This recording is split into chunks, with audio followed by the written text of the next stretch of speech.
That's right, Mike. This is the worst fire going on in California, the Carr fire. I'm here in Shasta County in Redding, California. 6 people have died in this fire.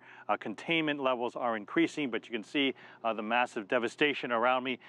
This is just a typical neighborhood in Redding that has been very hard hit. You can see the car completely destroyed here. As I walk along here at this residence, can make out a refrigerator and much more beyond, completely razed to the ground. Looks like a bomb exploded in this area. This is not an isolated case. All throughout this neighborhood, houses have been razed to the ground. Now, firefighters continue to battle the blaze.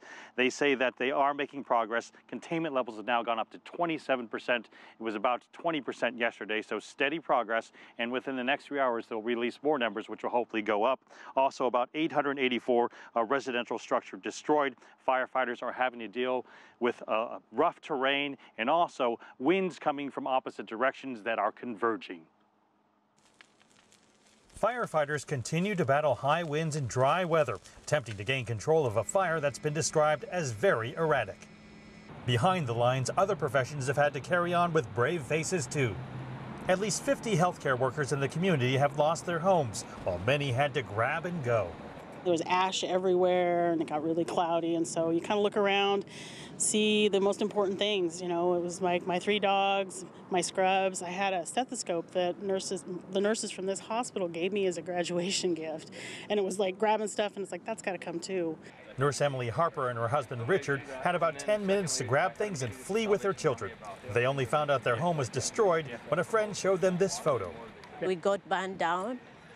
We have our neighbors, surrounding neighbors got burned down, but just a caring heart makes you really redirect your mind and focus to what you can do to help someone else. The Harpers are volunteering at the Shasta College shelter run by the Red Cross. Richard is an artist who has created more than 100 paintings.